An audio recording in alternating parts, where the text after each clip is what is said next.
Hi, I'm Paul. So for this video, I'm going to talk about the difference between seeing, or should I say wisdom, because wisdom is seeing, knowledge.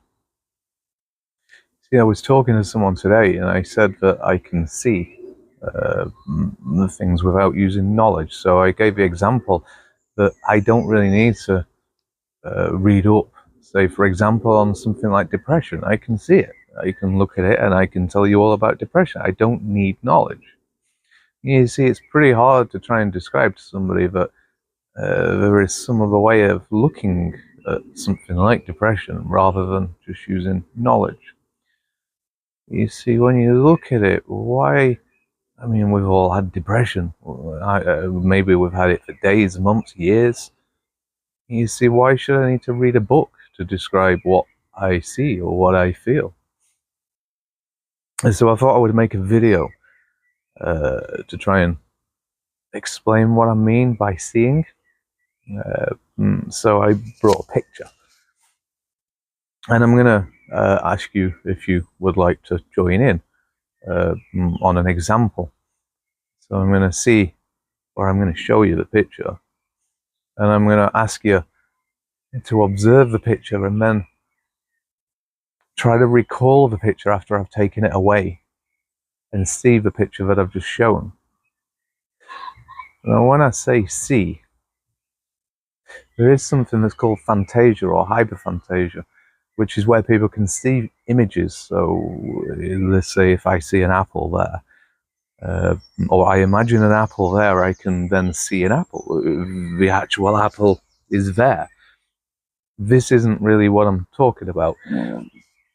You see, this comes from knowledge as well, which knowledge is memory. If I've never seen an apple before, then I can't create an image of an apple. So this seeing, what I'm talking about, is something different. I'm also going to do another example afterwards of knowledge. And what I want you to do is just observe how you use your brain or how you use your mind to see the difference between using knowledge and seeing. So I'm going to show the picture, and I want you to look at the picture. Now, when I say look at the picture, I don't want you to use any thought, any image.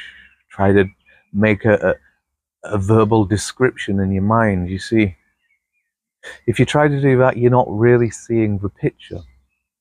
You're trying to turn the picture into something. So, for example, I show you the picture, and you say, well, it's just a picture of a sun, which is what it is, or, you know, you could have picked a better picture or whatever. So what I'm going to ask you to do is try and observe the picture without using any thought. And then I'm going to take the picture away.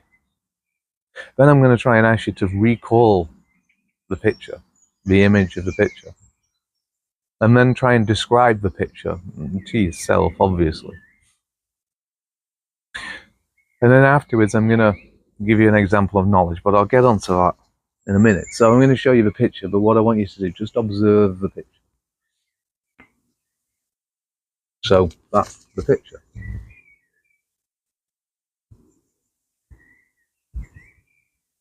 And then when I take away the picture, and then I say to you, well, can you try and recall that picture? Give me a description of the picture. What was in the picture? Maybe the colours. You see, to see the picture again, we have to kind of bring up the image. We have to look at it, the image that we create. And then when we see this image, maybe we don't see it in real terms, but we see some form of an image which we can explain. You see, notice how you have to recall it. See, then if we go on to knowledge, you see that seems to work something different. So if I give you some examples, now I don't really know if they're not true, I'm just making them up, but if I give you some examples, let's say for instance, let's say the heart beats 60 times a minute. Let's say the body consists of 80% of water. Let's say there's only 20 litres of blood in the body. I don't know any of these. I have no idea. But if I give you this information, and then I say, what percentage of the body is made of water? And watch how your brain moves. You didn't have to bring up an image of what I said. You didn't have to hold it there and look at it like you did with a picture. You see, I told you something, you stored it. And then I say, what percentage of the body is water? And you say, well, 80%. I didn't have to look. You see, the example that I'm giving here is when we use knowledge, it seems to be quite limited. When you see something like, as I asked to see the picture, or when I see depression, it seems you see the whole picture. You see, then you've got to try and describe it. You see, this takes a process to try and describe it. You see, to try and work my way through image, I still use a type of thought.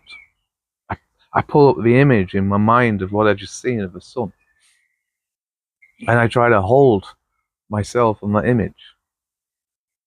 And maybe I do use thought. Maybe I say to myself, oh, it was a type of red that I seen. The sun was partly yellow, partly white.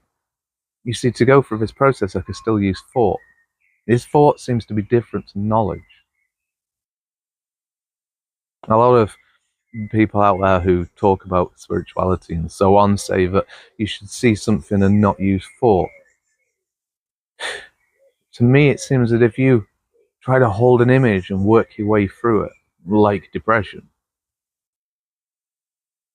then you still use a type of thought, but it seems to be more of a rational thought. You're not kind of dictating, you're not using knowledge and saying, well, I've heard this before, so it's definitely that. You're looking at it, you're saying, well, I wonder if there's something after depression. I wonder if I go through depression, what will come next? I wonder if something else, some other part of my brain will start becoming active after I go. Maybe it does seem like, yeah, maybe that. You see, you can use thought in that way, but it seems to be different from knowledge. You see, I read up on depression and then somebody says to me, what is depression? And I go, oh, I've read that before, so it's this. And you see, I'm just using knowledge. I'm just pulling something out of my brain. Now, when I talk about this, I'm not trying to say that knowledge is complete waste of time and you should completely get rid of it. You see, we tend to use knowledge in things like jobs. We tend to use knowledge in maybe things around the house, cooking and stuff like that. So I'm not exactly condemning it, but there's many situations like in relationships, see in nature, trying to understand somebody, understand the behavior, understand processes of the brain, how your brain works. But maybe you shouldn't really need to use knowledge. Perhaps then you should just observe. I talked about aphantasia before. Sorry, not aphantasia. I talked about fantasia before, saying that it's something different. You see, I don't have fantasia. I have aphantasia. I don't see images. But I did spend about 6 months trying to work out what fantasia is. I spent ages trying to work out, well, is fantasia actually seeing? Or does it come from thought? Does it come from knowledge? Does it come from memory? I wondered if it was left hemisphere or right hemisphere, which I don't really like talking about so much. And I got stuck there because I realised afterwards it was really kind of none of them. It seemed like it was some other part of the brain which used, let's just say, when I see something for real, it's only light in a sense hitting my eyes, and then my brain creates an image. And you see, then I see the image. So I see fantasia being the same, only perhaps we could say it comes from left hemisphere because instead of seeing the real object, the object seems to be created from knowledge, which is memory. And then I see the object. But I suppose that's not overly important to what I was saying. But I started off this video by saying that I can see depression. And it's not just something from knowledge, so maybe I can talk a bit about depression. Only trouble is, when you see something like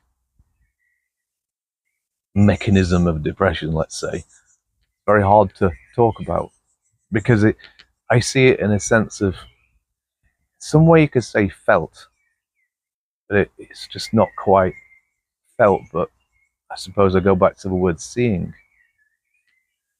So then trying to describe that is kind of hard. But depression, we all have images of ourselves. I mean, pretty much all of us have images of ourselves. I could say that my image, I have lots of subscribers. I don't, and I'm not bothered. But let's just say I hold an image on that, or perhaps somebody has an image that they have a lot of friends on social media. Perhaps you have an image that you're a well-respected person, have a high job, lots of money, good house, good wife, so on. And you see, in this position, there seems to be some sort of security. It holds the mind or the brain in this image which gives security. We tend to focus on the image of ourselves when it's a good image. We tend to neglect a lot of other things in our brain. Well, let's just say I started to lose subscribers, started to lose friends, lose money, lose my job. What happens? You start to become sad. Now, if only I start losing a few subscribers, or perhaps I manage to get another job which is just as good, then the depression goes away, and then I manage to hold a new image about myself, and this is keeping security of the brain, keeping focused on a certain part of the brain, maybe a certain part of knowledge, a certain part of memory.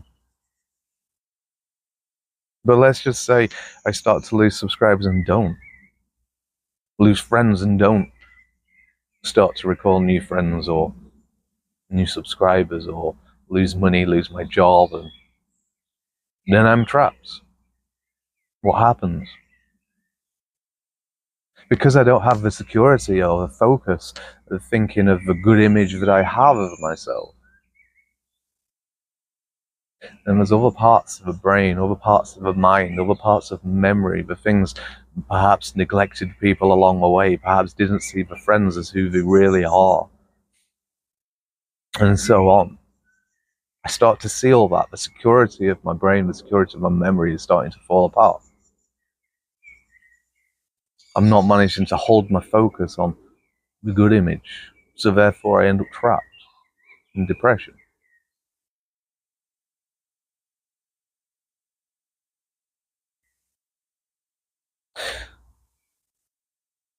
So it seems to me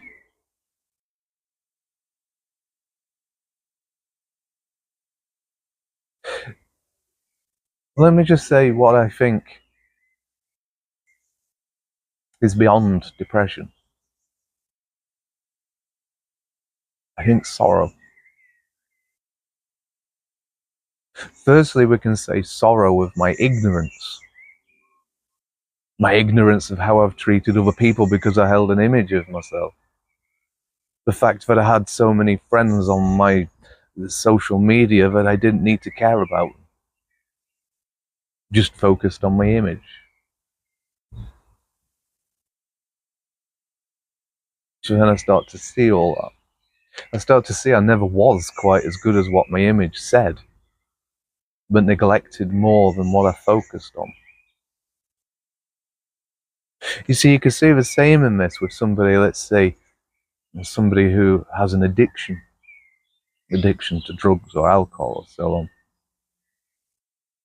When we look at somebody who's perhaps got an addiction to drugs, and if they have lots and lots of drugs, everything's good.